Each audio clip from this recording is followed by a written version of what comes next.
Ada 4 petitum atau petisi atau tuntutan. Yang pertama, KPUD itu membuka semua file tentang Pak Jokowi, ya. Jadi persyaratan nyalon wali kota itu dulu apa? Atau petitum atau tuntutan kami yang kedua itu SMA 6. Mereka ini kan punya buku register atau buku induk siswa. Kalau di dalam bahasa Belanda namanya stemboek.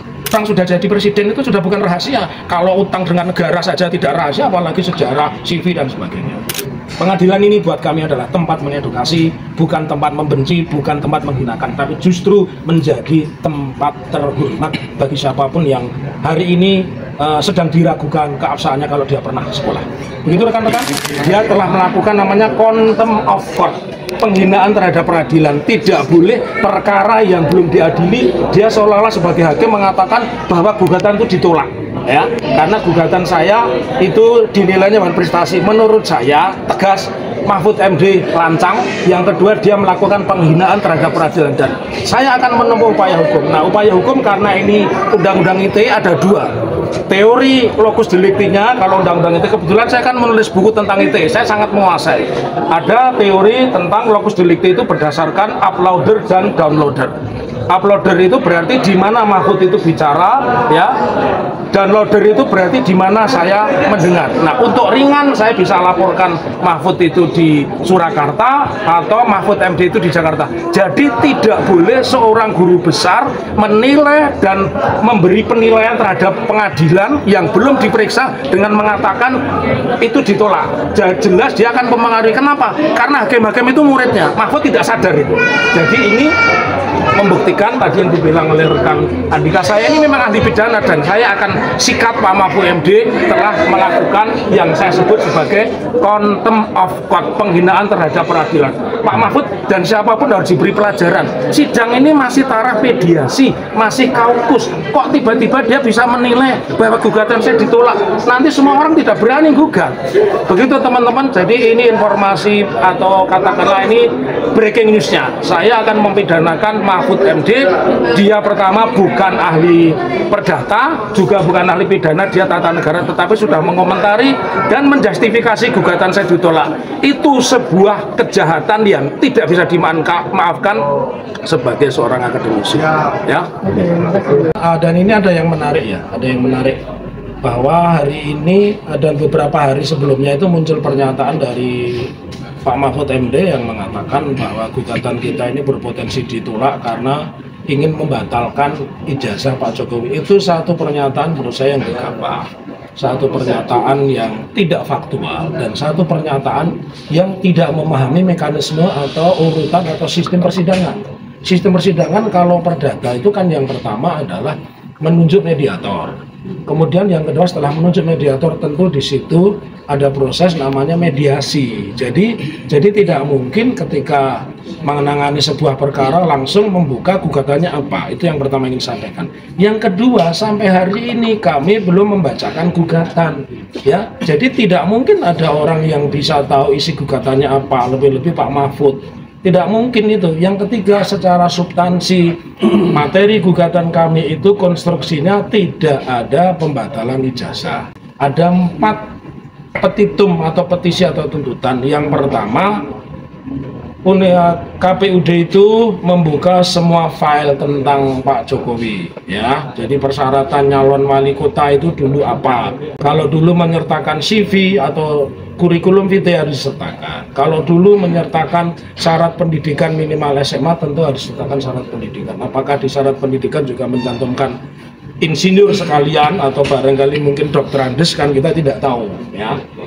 Kemudian yang kedua, petisi atau petitum atau tuntutan kami yang kedua itu SMA 6. Mereka ini kan punya buku register atau buku induk siswa. Kalau di dalam bahasa Belanda namanya stemboek. Ya, jadi stemboek ini akan dibuka seseorang itu masuk SMA kapan, kemudian aktivitasnya kapan, naik atau tidak dan sebagainya akan tercermin di situ. Jadi kalau ada klaim dari teman-temannya yang mengatakan Pak Jokowi selalu juara, kan bisa diuji di situ, ya. Itu yang kedua.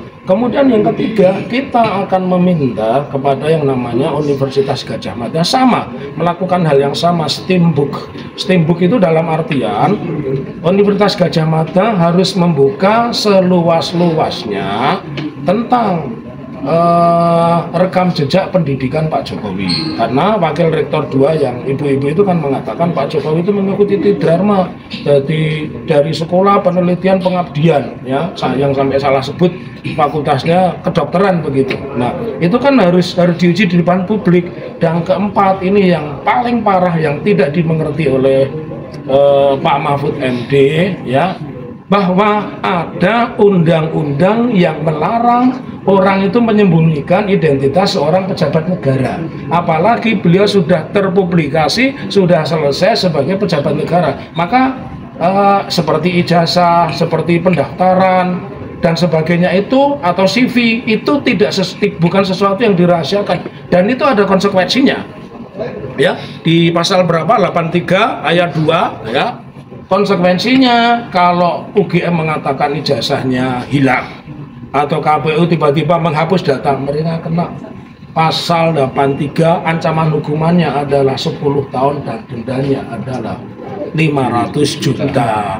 Dan itu yang akan jadi opsi kami terakhir kalau di dalam mediasi tidak jalan. Saya tidak ragu-ragu melaporkan Ketua KPUD Surakarta, saya melaporkan Kepala SMA 6 yang sekarang hari ini, dan saya melaporkan Rektor UGM yang wanita itu. Jadi ibarat berjuang kami ini urut. Dan kepada Pak Mahfud terkhusus saya mengatakan, gugatan kami ini namanya gugatan perbuatan melawan hukum, atau di dalam bahasa Belanda onrecht matig gedat, diatur di mana? Di pasal 1365. Gugatan kami bukan wan prestasi. Wan prestasi itu ada kesepakatan. Kalau yang muncul di mana-mana Pak Mahfud mengatakan kan tidak ada perjanjian. Ya memang kami tidak ada perjanjian, makanya kami juga tidak menuntut pembatalan. Kalau menuntut pembatalan itu mekanismenya bukan pengadilan umum, tapi pengadilan tata usaha negara. Jadi ada hal-hal baru, dan saya akan memberi hadiah kepada para tergugat dalam bentuk laporan polisi. Anda telah menyembunyikan data, Anda telah menyembunyikan CV Pak Jokowi, itu melanggar Undang-Undang Nomor 43 Tahun 2009, ya. Pasalnya adalah 83 ayat 2. Jadi saya sebagai ahli pidana membuktikan di injury time, di terakhir-terakhir mediasi ini senjata saya banyak. Nah, ini sangat surprise ini, ya. Jadi jangan main-main, jangan mengatakan berlindung, nggak ada, ya. Siapapun tidak boleh berlindung di balik polisi, berlindung di balik rahasia, nggak ada. Orang sudah jadi presiden itu sudah bukan rahasia. Kalau utang dengan negara saja tidak rahasia, apalagi sejarah, CV dan sebagainya. Itu teman-teman. Mungkin ditambahkan rekan kami.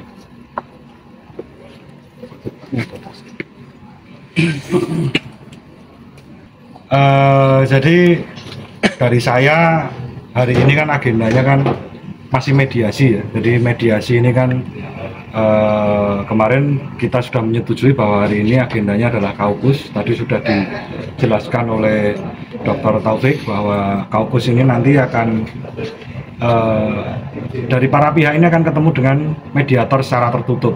Ini mengungkapkan apa keinginan dari masing-masing pihak. Gitu. Kalau dari kami sudah jelas, kami tetap pada gugatan, kami tetap meminta kepada majelis hakim sesuai dengan petitum yang kami ajukan. Dan sebenarnya yang perlu digarisbawahi dari berbagai macam media yang memberitakan, ya. Jadi ada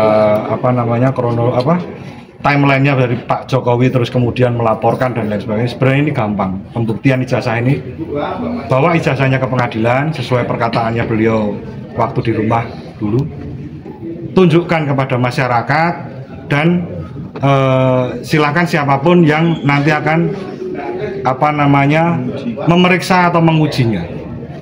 Jadi kalau seandainya bilang, oh ini bukan milik pribadi, bukan objek penelitian, karena beliau itu sudah menjadi pejabat.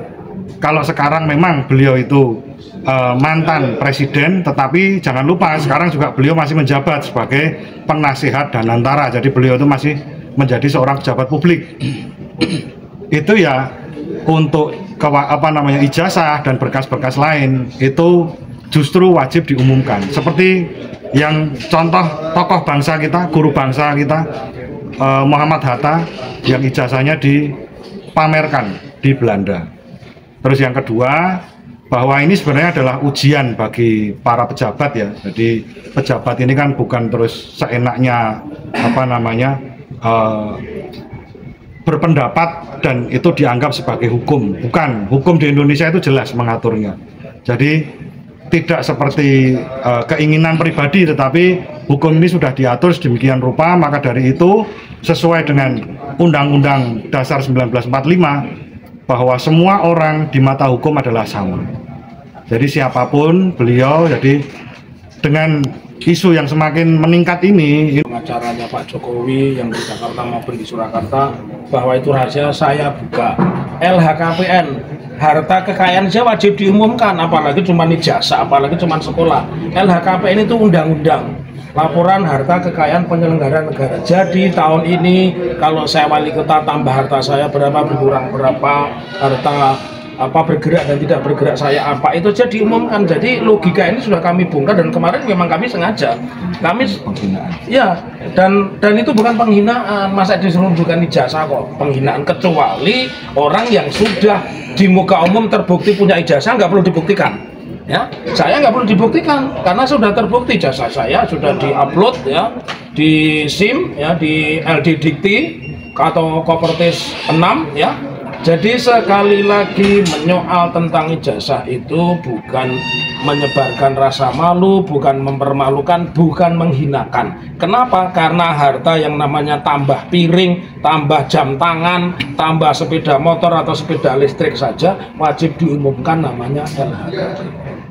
Jadi pengadilan ini buat kami adalah tempat mengedukasi, bukan tempat membenci, bukan tempat menghinakan, tapi justru menjadi tempat terhormat bagi siapapun yang hari ini sedang diragukan keabsahannya kalau dia pernah sekolah.